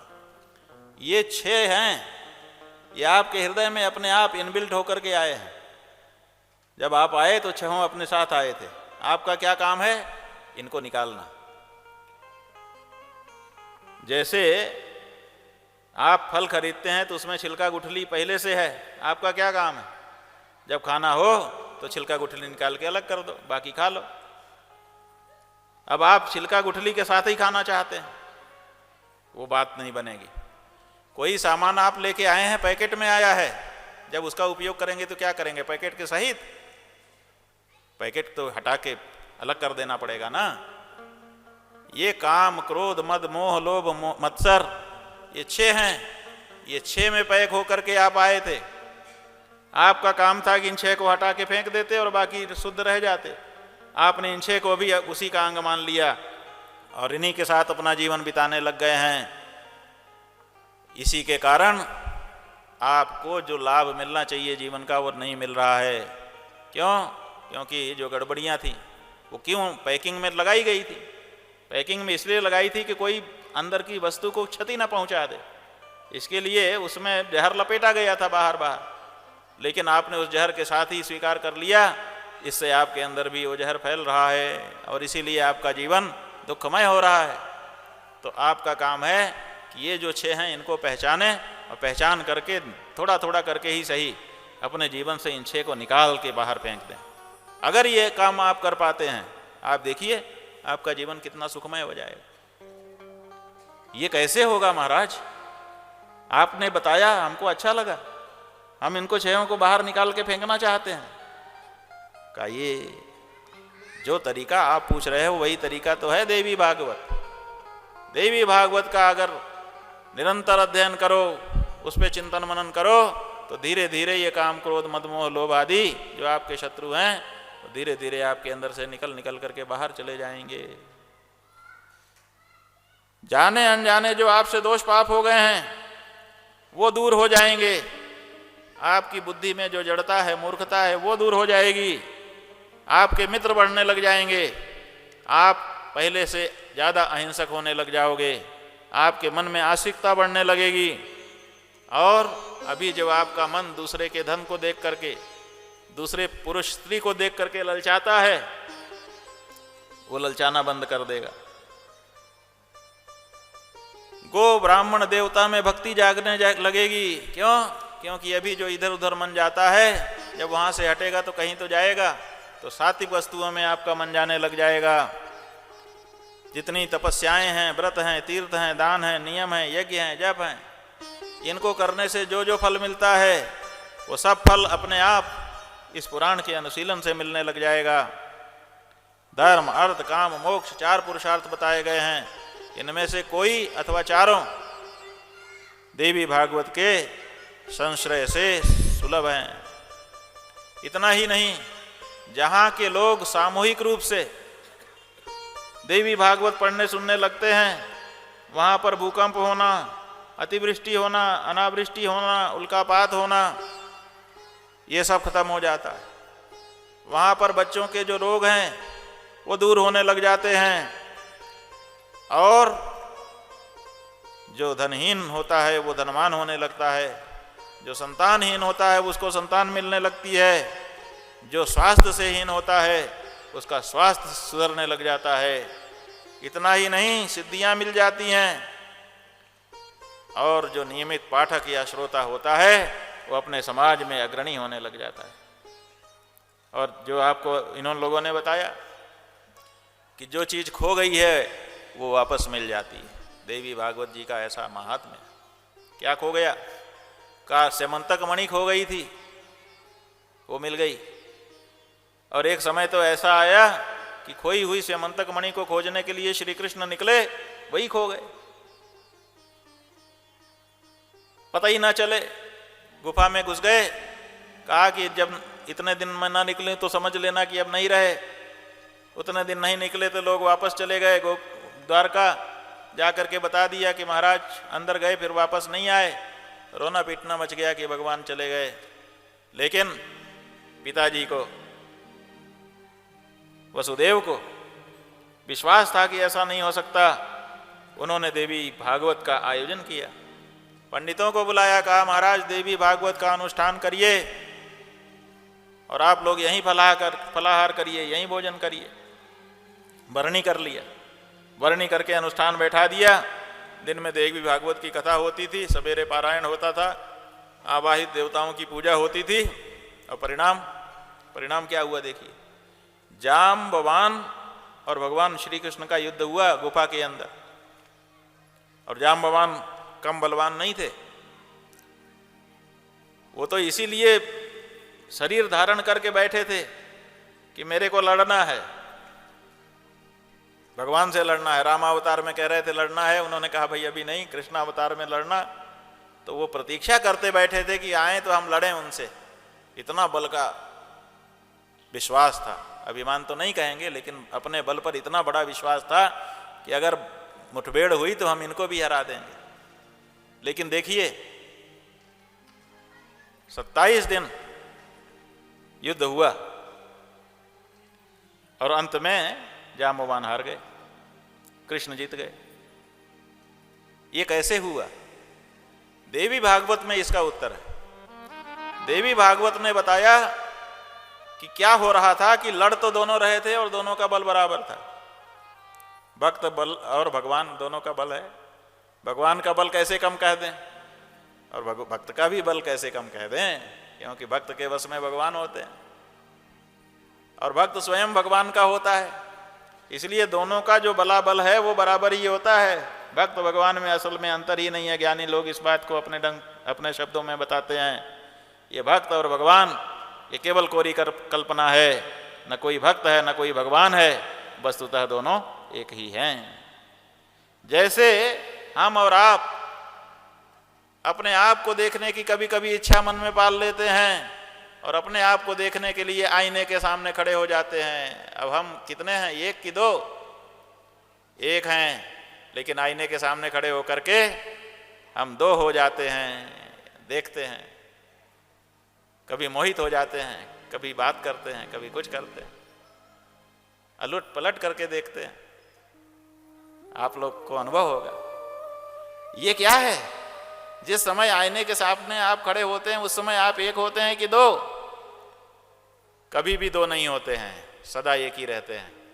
लेकिन कल्पना दो की हो जाती है, बात करने लगते हैं आपस में। ये जो होता है ये कल्पना ही होता है। इसलिए ज्ञानी के दृष्टि में न भक्त न भगवान दोनों एक ही तत्व होते हैं, लेकिन भक्त की दृष्टि में दो हो जाते हैं और दोनों एक दूसरे का आनंद लेते हैं। भक्त भगवान का आनंद लेता है और भगवान भक्त का आनंद लेते हैं। यही आनंद है। तो ये जो भक्त और भगवान दोनों लड़ रहे थे, दोनों में कौन आगे पीछे जाएगा, लेकिन हो गया, कृष्ण जीत गए, जाम्बवान हार गए। कैसे? तो भागवत देवी भागवत में लिखा हुआ है कि हो क्या रहा था कि दोनों लगातार लड़ रहे थे। न खाने का समय मिल रहा था न पीने का समय मिल रहा था।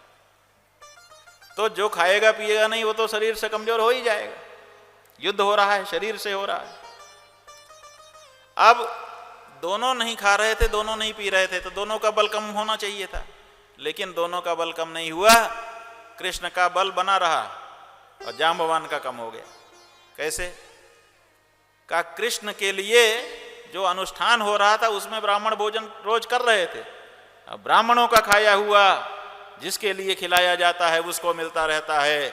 इसलिए कृष्ण के शरीर में तो बल आ रहा था और जाम्बवान के लिए कोई अनुष्ठान कहीं हो नहीं रहा था। इसीलिए बेचारे का बल हर समय क्षीण होता चला जा रहा था और परिणाम कृष्ण जीत गए। जाम्बवती मिल गई। इधर पूर्णाहुति हो रही थी 9वें दिन।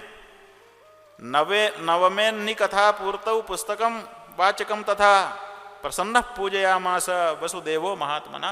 9वें दिन ग्रंथ की और ग्रंथ के आधार पर वक्तव्य रखने वाले व्यास देवता की पूजा हो रही थी कि अब अंतिम समय है, पूजा करके दक्षिणा करेंगे। उसी समय अथ तत्र विलस्यांतः कृष्ण जाम्बवतोर्मृधे कृष्ण मुष्टि विनिष्पात स्लथांको जाम्बवान अभूत। जिस समय यहाँ पूर्णाहुति हो रही थी उसी समय वहां एक मुक्का जो मारा कृष्ण ने, तो फिर उठ नहीं पाए जाम्बवान, अंतिम रूप से धराशायी हो गए। और वहां से भगवान जाम्बवती को लेके चले आशीर्वादम प्रयुंजाना द्विजा यत समय हरि। और जब यहाँ पर दक्षिणा आदि हो गई, ब्राह्मण लोग आशीर्वाद बोलने लगे, कल्याण हो मंगल हो, उसी समय आजगाम क्षणे तस्मिन् पत्न्या सह मणिम दधत। पत्नी और मणि, सेमंतक मणि दोनों को लेकर के उसी समय भगवान आ गए। इधर अनुष्ठान पूरा हुआ, उधर परिणाम निकल करके आ गया। ऐसा प्रत्यक्ष फल है श्रीमद् देवी भागवत का। बात क्या है, वहां पर तुरंत प्रत्यक्ष फल हो गया और यहां हम लोग करते हैं, हम लोगों को तुरंत नहीं होता। क्या बात है? बात यही है कि श्रद्धा के अनुसार ही तो फल होगा। न देवो विद्यते काष्ठे न पाषाणे न मन्मये भावो ही विद्यते देवः तस्मात् भावो ही कारणम। ये बताया है शास्त्र में कि जिसका जितना गहरा भाव होता है उतनी ही तेजी से उसके परिणाम होते हैं। और भाव भी किस तरह का? कई लोगों का दिखावटी भाव अलग होता है और अंदर से भाव अलग होता है। दिखावे से रहता है कि ये कर रहे हैं और अंदर से रहता है कि ये हो जाए, तो फल कहाँ चला जाएगा पता ही नहीं है। दूसरे कैसे समझ पाएंगे अंदर से वो क्या चाह रहा था। इसीलिए देवे तीर्थे द्विजय वैद्ये बुद्धिर्भवति यादृशी भावना यत्र सिद्धिर्भवति तादृशी। देवता में, तीर्थ में, ब्राह्मण में, वैद्य में जैसी जिसकी बुद्धि होती है उसको वैसा ही फल मिल जाता है। इसलिए श्रवण का जो भाव है वही प्रधान है। श्रवणस्य च भेदेन फल भेदोत्र संस्थितः। सुनने की गहराई के भेद से फल में भी भेद उतना ही गहरा आता है। इस तरह से श्रवण के बारे में महात्म्य कहा, और भी महात्म्य कहा है, लेकिन एक महात्म्य कहने से भी महात्म्य का बोध तो हो ही जाता है, इसलिए विस्तार की कोई बात नहीं है। ये जो श्रवण है यही महात्म्य का अंग है। श्रवण असल में श्रवण माने होता है सुनना। तो अब ये जो हमारा सुनना है, और सुनना ही क्या, हमारी 5 ज्ञानेंद्रियां हैं।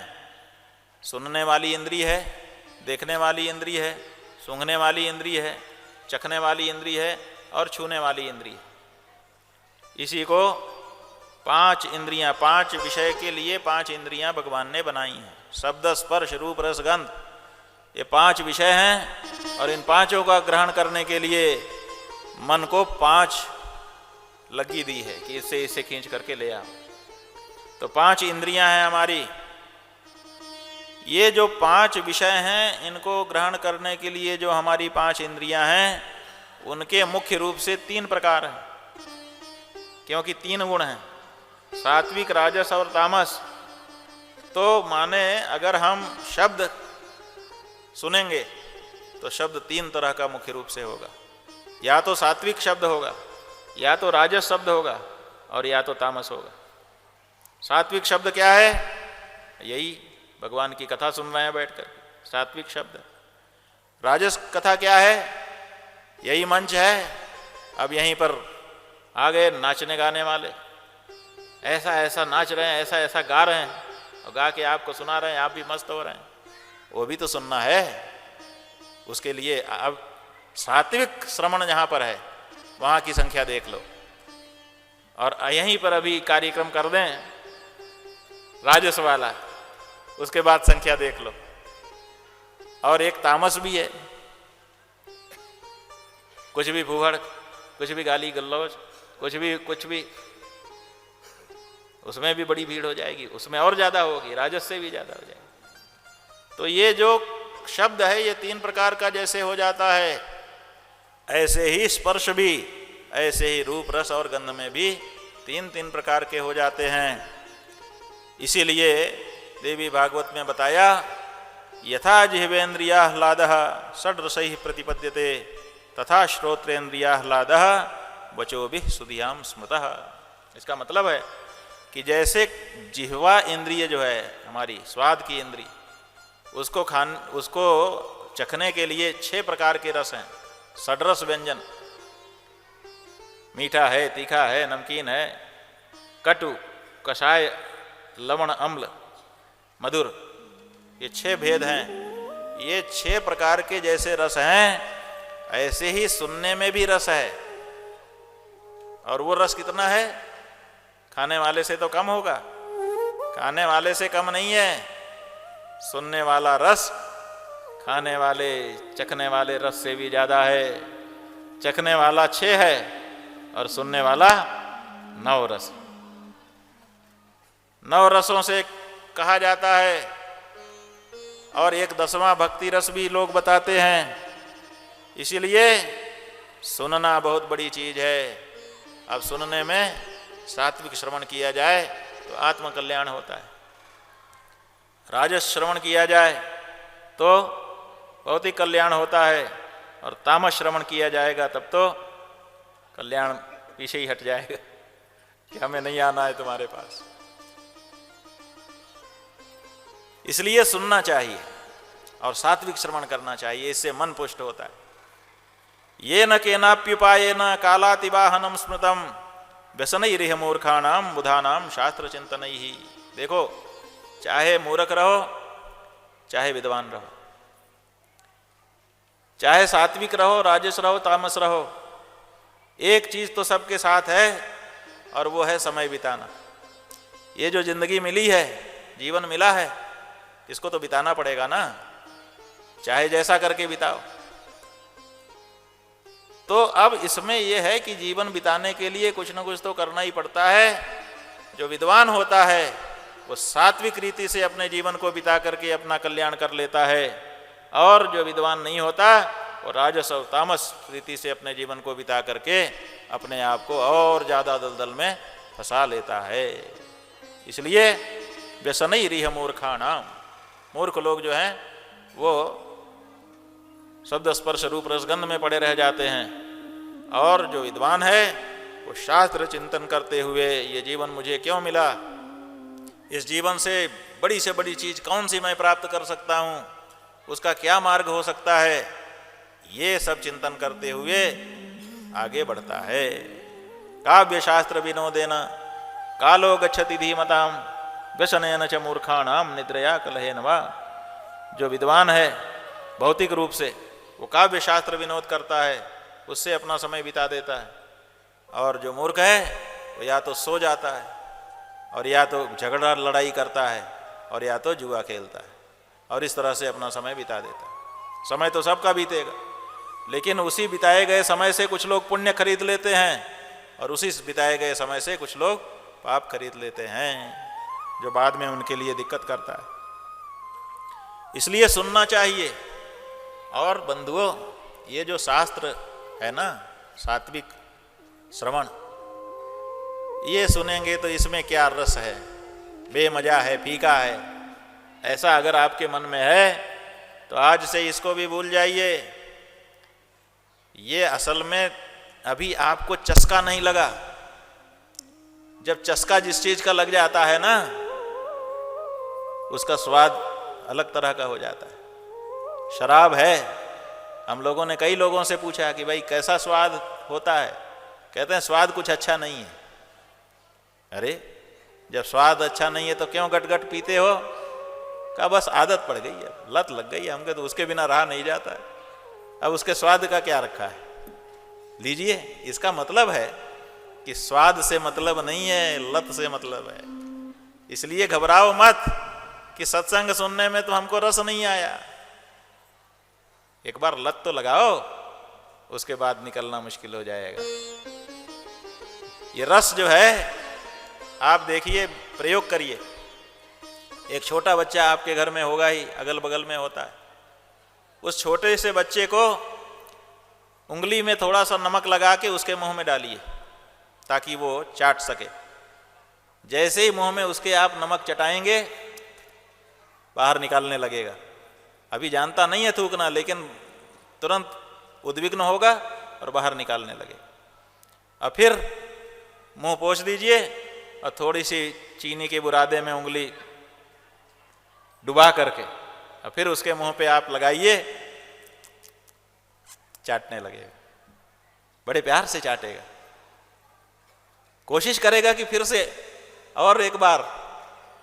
ये कैसे हो गया? उसको नमक अच्छा नहीं लगा, शुरू में चीनी अच्छी लगी, सही है ना। लेकिन आप देखिए कि हम संसार के लोग धीरे धीरे उसको नमक सिखाने लगते हैं, और धीरे धीरे नमक खाते खाते ऐसा नमक का प्रेमी हो जाता है कि अगर माता बहन एक दिन नमक डालना भूल जाए तो थाली उठा के कुछ लोग पटक देते हैं कि बिना नमक का दे दिया हमको। अरे जिस नमक को तूने पहली बार नापसंद कर दिया था वही नमक तो मैंने नहीं डाला, आज क्यों इतना उसके लिए पागल हो गया। इसका मतलब है कि जिसको शुरुआत में हम पसंद नहीं करते, लेकिन अगर वो उसके साथ साहजत्य बना रहे तो धीरे धीरे धीरे धीरे वो बात फिर पसंद आ जाती। जो भारत के लोग हैं वो मसाले वाला भोजन करते हैं, इसलिए फीका इनको खराब लगता है। लेकिन विदेशों में बहुत सारे ऐसे देश हैं जहाँ मसाला नहीं खाया जाता, उनको मसाला खा के दिक्कत हो जाती। वो फीका ही उनके जीभ में है, वो स्वाद लेते हैं, उनको वही आनंद है। तो ऐसी परिस्थिति में ये शुरू में लगता है, क्योंकि तामसी श्रवण आपने किया है, ज़्यादा से ज़्यादा राजसी श्रवण आपने किया है, अभी सात्विक श्रवण आपने किया ही नहीं। और सात्विक श्रवण किया नहीं है इसलिए शुरू में उतना अच्छा नहीं लगता है। लेकिन सुनते जाओ फिर इसी में रस आ जाएगा। और इसमें रस आने का मतलब है जीवन का समर जाना, सुधर जाना। इसलिए ऐसा रस आ जाए, इसके लिए व्यक्ति को प्रयास करना चाहिए। अतः सर्वरसोपेतम पुण्यम भागवतम वद पावनम मुक्तिदम गुह्यम मुमुक्षूणाम सदा प्रियम। ऋषिगण कह रहे हैं सूत जी, अतः सर्वरसोपेतम, जितने रस हैं 9 रस, सब रसों से उपेत ये जो श्रीमद् भागवत है देवी जी का, इसको बोलिए भागवतम वद। कैसा है? पावनम, ये पवित्र कर देने वाला है। इसको सुनने से हमारे अंदर पवित्रता बढ़ेगी। ये पवित्र बनाने वाली चीज है। पवित्रता से क्या हो जाएगा का जो पवित्र अंतःकरण वाला होता है उसी को ज्ञान उत्पन्न होता है, और ज्ञान जिसको उत्पन्न होता है वही आनंद में होता है। इसलिए जिसको अंतिम रूप से आनंद चाहिए उसके अपने अंतःकरण को पवित्र तो करना ही पड़ेगा। श्रोतव्य श्रुति वाक्येभ्यो मंतव्यश्चोपपत्तिभिः मत्वा च सततम ध्येयम एते दर्शन हेतवः। ये नियम है कि श्रवण करने से ही हमारा आत्मज्ञान का रास्ता खुलता है। श्रवण मनन निधिध्यासन ये उसके वेदांत के अनुसार सोपान बताए गए। षड्विध लिंगों से तात्पर्य का अवधारण करना, इसी का नाम श्रवण है। कुछ भी कहा जाए और उसके कोई कान खोल करके सुन ले, इतने इसको श्रवण नहीं कहते। श्रवण का मतलब है कि एक विषय उठाया जाए, वो जो विषय उठा दिया उसी के बारे में उदाहरण प्रत्युदाहरण विविध प्रकार के प्रमाण और उसका महत्व बताते हुए, युक्तियों का प्रयोग करते हुए जब अंत में उसी विषय को सिद्ध कर दिया जाए उसको कहते हैं श्रवण। श्रवण माने एक विषय पर निरंतर टिके रहना, इधर नहीं इधर नहीं इधर नहीं इधर नहीं। हाँ, उसी विषय को पुष्ट करने के लिए नई नई बातें लाई जा सकती हैं। तो ये जो हमारा श्रवण है श्रीमद् देवी भागवत का, ये इसी तरह का। इसलिए आप श्रीमद् देवी भागवत की पोथी हाथ में रख के देखेंगे तो इसकी शुरुआत कहाँ से होती है? सर्वचैतन्य रूपाम ताम आद्याम विद्याम च धीमहि बुद्धिम या न प्रचोदयात्। ये इसका प्रथम श्लोक है। और इसका अंत कहाँ होता है? उपसंहार। ये तो उपक्रम हो गया। अंतिम में आप देखेंगे तो श्लोक आया है सच्चिदानंद रूपाम ताम गायत्री प्रतिपादिताम नमामि ह्रीमयीं देवीं नमामि ह्रीमयीं देवीं धियो यो न प्रचोदयात्। बुद्धिम या न प्रचोदयात् से शुरू किया और धियो यो न प्रचोदयात् में पूरा कर दिया। उपक्रमोपसंहार एक जैसा, और बीच में बाकी भी लिंग ले आए। और इस तरह से षड्विध लिंगों से समन्वित ये जो श्रीमद् देवी भागवत है, उस श्रीमद् देवी भागवत को जब हम सुनते हैं तो उससे हमारा अंतःकरण शुद्ध हो जाता है। और अंतःकरण की शुद्धि से ही सब कुछ प्राप्त होता है। बंधुओं, आपको हम बताना चाहेंगे कि सुखी होने की कुंजी क्या है। सुखी सब होना चाहते हैं, लेकिन सब हो नहीं पाते। कुंजी क्या है? कुंजी ये है कि सात्विक बन जाओ। सुखी होना है तो सात्विक बनो। क्यों? सत्वात् सत्वम सुखे संजयति।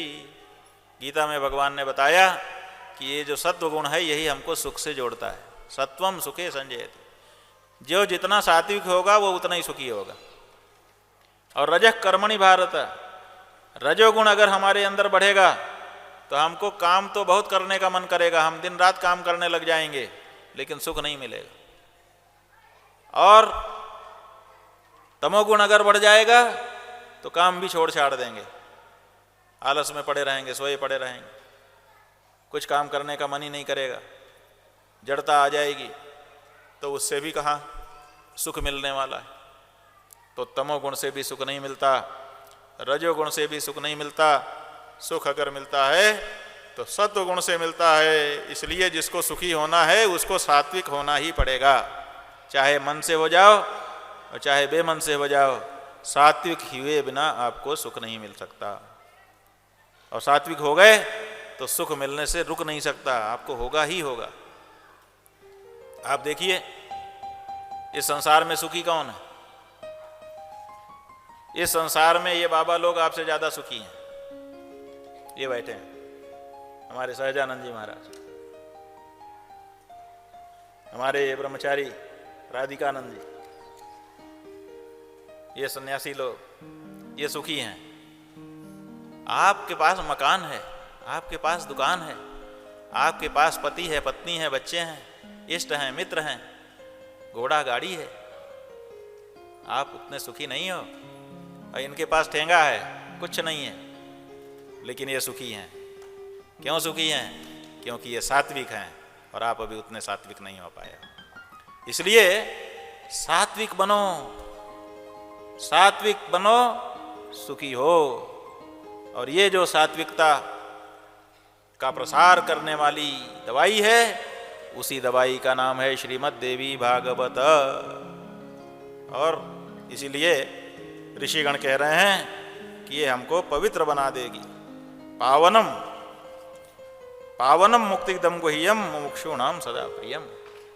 पावन कर देने वाली कथा है, इसलिए इस कथा को अपने लोग सुन रहे हैं। हम थोड़ा अनुशासन वाले व्यक्ति हैं, समय से काम शुरू करते हैं और समय पे पूरा भी कर देते हैं। हमको कहा गया था कि 1 बजे से 4 बजे तक कथा होगी, तो हम 1 बजे माने 12 बजे आप लोग चला दिए थे, 1 बजे के पहले ही आ गए। आज पहला दिन था इसलिए चल गया। अब 4 बज रहा है, घड़ी देखो, इसलिए अब हमको यहीं पे रुक जाना पड़ेगा। लेकिन रुक जाने का मतलब ये नहीं है कि रुक गए, रुक जाने का मतलब ये है कि कल समय से फिर से शुरू हो जाएगा। 1 बजे से 4 बजे तक हम कहेंगे, जो बन पड़ेगा। आप में से किसको सुनना हो सुने, जिसको नहीं सुनना है वो उसको हम बांध के नहीं। जैसे हमारे ब्रह्मचारी जी ने माइक में कह दिया कि रुको रुको, हमको ये पसंद नहीं आया, हम क्यों रोकें? आप पशु हो कि घेर के हम बाड़े में रखें और रखें कि सुनो हमारा?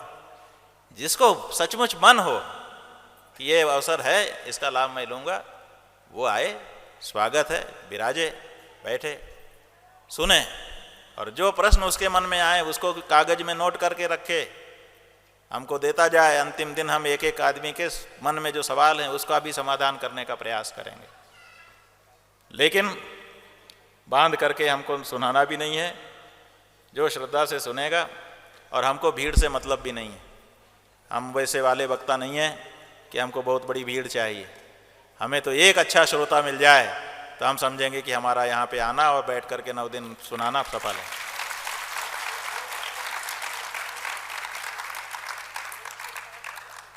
किसी लौकिक कारण से ये कथा नहीं कही जा रही है, ये देवी जी की आराधना है और इसी रूप में हमने इसको स्वीकार किया है। जब वैभव, असल में ये हमको बुलाना चाहते थे, हम आ नहीं पा रहे थे, तो इन्होंने ये फिर बहाना बनाया कि इनको इस बहाने से बुला लें, और बात सही है, सफल भी हो गए। देवी जी की कथा कहना है ऐसा कह के हमको ललचा दिया। हमने सोचा चलो इसी बहाने 9 दिन एक जगह पे रह के देवी जी की आराधना हो जाएगी, तो हम इनके बहकावे में आकर के आ गए हैं। लेकिन हमको कोई दुख नहीं है, ऐसा बहकावा कोई करे तो अच्छा ही है। और बंधुओं, आपको हम बताना चाहेंगे कि हमारा गौ प्रतिष्ठा आंदोलन भी चल रहा है। हमने ये तय किया है कि अब भारत की सभी सरकारों को, चाहे वो पार्टी विपक्ष में हो चाहे पक्ष में हो, चाहे सरकार हो चाहे विपक्ष हो, हर पार्टी को ये तय कर देना पड़ेगा। 17 मार्च हमने तारीख दिया है, 17 मार्च तक सब लोग साफ कर दो कि आप गाय के पक्ष में हो कि गाय के विपक्ष में हो, क्योंकि ये लोग भ्रम में डाले हुए हैं, साफ साफ बोलते ही नहीं है। कभी गाय के साथ पूजा करने का फोटो आता है और कभी गौमांस के निर्यात का आंकड़ा आता है, कभी कुछ आता है कभी कुछ आता है। और एक पार्टी का हाल नहीं है, हर पार्टी का यही है। जो देखो वही अपने आप को गाय का प्रेमी दिखाता है, लेकिन गौ हत्या बंद ही नहीं होती, गौमांस पे निर्यात बढ़ता ही चला जा रहा है। ये सब जो हो रहा है, तो हमने सोचा है कि पहले ये तय हो जाए कि ये इस पाले में है कि उस पाले में है, तब लड़ाई शुरू की जाए। ये लड़ाई कैसे लड़ सकते हैं? हमको लड़ाई लड़ना है, लेकिन लाइन खींची नहीं रही है। जिसके पास जा हाँ हाँ हम तो करेंगे, हमसे बड़ा गौ भक्त कौन है? अरे भाई, तुमसे बड़ा गौ भक्त तो कोई नहीं हो सकता, हम भी मानते हैं, लेकिन फिर क्यों हो रही है जब तुम्हारे हाथ में पावर है? और पावर एक ही पार्टी का नहीं है, हर पार्टियों की कहीं ना कहीं तो सरकार है ही है। तो ऐसी परिस्थिति में हर पार्टी के सांसद हैं। अगर आप संसद में खड़े होके बोल दो तो हम तुमको बरी कर दें। हर पार्टी का सांसद खड़ा होके बोल दे कि भाई मैं सरकार में नहीं हूं इसलिए कानून तो नहीं बना सकता, लेकिन मैं खड़ा होकर के बोल रहा हूं कि मेरे क्षेत्र के लोग ये कह रहे हैं कि गौ हत्या बंद होनी चाहिए और मैं उसका प्रबल समर्थन कर रहा हूं। कितना मिनट लगा हमको ये बोलने में? 1 मिनट भी पूरा नहीं लगा। आधे मिनट, 1 मिनट में खड़ा होके अगर कोई भी सांसद ये बोल दे संसद में खड़ा होके, तो वातावरण बदल जाए। लेकिन इतना नहीं बोल पा रहे हैं ये नालायक। नालायक गाली नहीं है, नालायक अयोग्य है। सांसद बने हैं तो सांसद की योग्यता क्या है? सांसद की योग्यता यह है कि अपने क्षेत्र के बहुमत वालों की भावना वहां पे कहे। तो हमारे क्षेत्र के बहुमत के लोग अगर गौ हत्या बंदी चाहते हैं तो हम क्यों नहीं वहां खड़े होके कह सकते हैं? हम अयोग्य हैं, इसीलिए हम उनको अयोग्य कह रहे हैं। तो हम चाहते हैं कि अब हर सांसद कम से कम सदन में खड़ा होकर के ये कहे, और नहीं कहने का मतलब है कि वो नहीं कहना चाहता।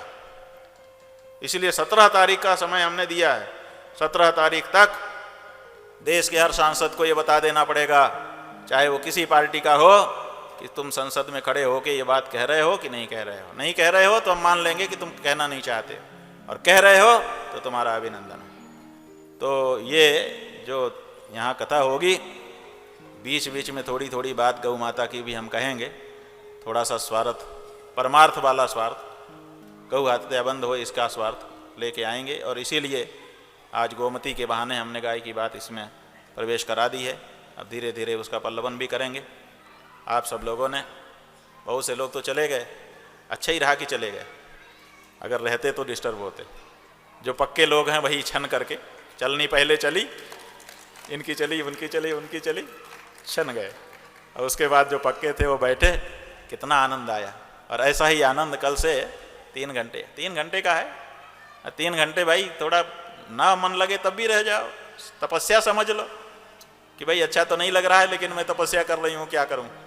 तो बैठ जाओ, कम से कम कान में शब्द तो जाएगा, उसका भी पुण्य होता है। शिव शिव शंभो हर हर महादेव, शिव शिव शंभो हर हर महादेव, शिव शिव शंभो हर हर महादेव, शिव शिव शंभो हर हर महादेव, शिव शिव शंभो हर हर महादेव, शिव शिव शंभो हर हर महादेव, शिव शिव शंभो हर हर महादेव, शिव शिव शंभो हर हर महादेव, शिव शिव शंभो हर हर महादेव, शिव शिव शंभु हर हर महादेव। हर हर महादेव।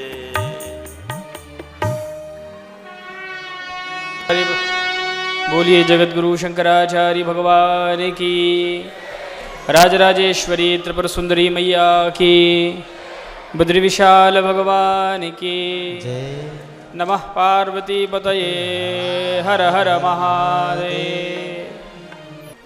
हरि ओम इदगु हविः प्रजननं मे अस्तु दशवीरगु सर्वगणग स्वस्तये आत्मशनि प्रजा शनि पशु शनि लोक सन्यभयसन् अग्निः प्रजां बहुलां मे करोत्वन् पयोरेतो अस्मासु धत्त।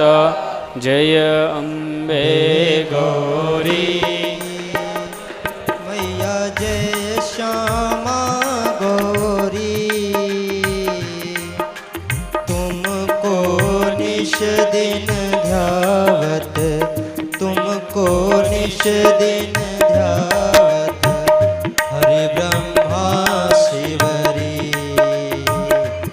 ओम जय अम्बे गौरी। मांग सिंदूर विराजत, टीको मृगनद को, ओ मैया टीको मृगनद को। उज्ज्वल से दो नैना, उज्ज्वल से दो नैना, चंद्रवदनी को। ओम जय अम्बे गौरी। नन श्यामन कलवर रक्तंबर राजे, ओ मैया रक्तंबर राजे। रक्त पुष्प गलमाला, रक्त पुष्प गलमाला, कंठन पर साजे। ओम जय अम्बे गौरी। हे हरि वाहन राजत, खड़क खड़गधारी, ओ मैया खड़क खपड़ धारी। सुर नर मुनि जन सेवत, सुर नर मुनि जन सेवत, तिनके दुख हारी। ओम जय अम्बे गौरी। कानन कुंडल शोभित, नासाग्रे मोती, ओ मैया नासाग्रे मोती। कौटिक चंद दिवाकर, कौटिक चंद दिवाकर, समराजत ज्योति। ओम जय अम्बे गौरी। शुंभ निशुंभ विदारे, महिषासुर घाती, ओ मैया महिषासुर घाती। धूम्र विलोचन नैना, धूम्र विलोचन नैना, निश दिन मदमाती। ओम जय अम्बे गौरी। चंड मुंड संहारे, शोणित विजहारे, ओ मैया शोणित विजहारे। मधु कैटभ दो मारे, मधु कैटभ दो मारे, सुर भय निकारे। ओम जय अम्बे गौरी। ब्रह्माणी रुद्राणी तुम कमला